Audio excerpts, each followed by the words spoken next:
আমার টমি কিচেনের র্যাক দেখে কতটা খুশি। সে কিচেনের র্যাক নিয়ে কি একটা খেলাধুলা শুরু করছে। সে অনেক খুশি হয়েছে, আমার হাত কামড়াচ্ছে, ওর পরে বসে বসে খেলাধুলা করে সে হাঁপাই গেছে। এখন বসে বসে রেস্ট নিচ্ছে। সো হ্যালো এভরিওয়ান, সবাই কেমন আছেন? আশা করি ভালো আছেন। আমরা র্যাক কেনার উদ্দেশ্যে বেরোয় গেলাম। এই দোকানে অনেকগুলা র্যাক ছিল, কিন্তু র্যাকের থেকে আমার এইগুলা মগ বেশি পছন্দ হয়েছে। তো এই দোকানের র্যাকটা খুব বেশি একটা ভালো ছিল না। তারপরে নেক্সট আর একটা দোকানে আমরা চলে গেলাম। এই দোকানে লাল কালারের র্যাক ছিল, আমরা লাল কালার নিয়েছি। আরও একটা কালার ছিল, লাল সাদা কালারের একটা র্যাক ছিল, সেটা আমরা নিইনি।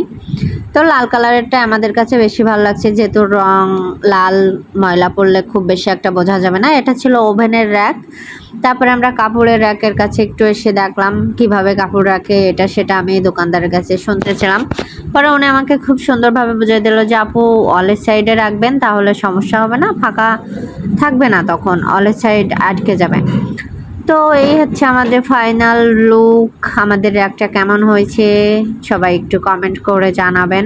বিশেষ করে আমার টমির জন্য র্যাকটা কিনা ছিল। আমাদের ছোট্ট একটা র্যাক ছিল, সেটা টমি শুধু ফেলে ফেলে দেয়, এই জন্য আমরা এই র্যাকটা কিনলাম। হঠাৎ দেখি বৃষ্টি হচ্ছে বাইরে, রিক্সার জন্য আমরা দাঁড়াইলাম। রিক্সা চলে আসছে, বাসাও যাচ্ছে। আমাদের কোলের পরে বসায় আমরা র্যাকটারে নিয়ে যাচ্ছিলাম, যেহেতু রিক্সায় আসছি। আর র্যাক তো পাতলা জিনিস, সমস্যা ছিল না, খুব বেশি একটা সমস্যা হয়নি আমাদের।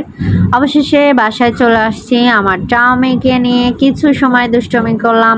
এটা তো আমার প্রতিদিনের অভ্যাস, আমার টমির সাথে কিছু সময় দুষ্টমি না করলে ভালো লাগে না। আপনারা জানেন আমার টমিকে আমি কতটা ভালোবাসি। দেখেন কি করছি, দুইজন মিলে খুব আড্ডা দিচ্ছি আমরা। র্যাকটা নিয়ে এসে ওকে নিয়ে একটু আড্ডা ঠাড্ডা দিয়ে, টমির সাথে যদি একটু খুনচমি না করি আমার ভাল লাগে না।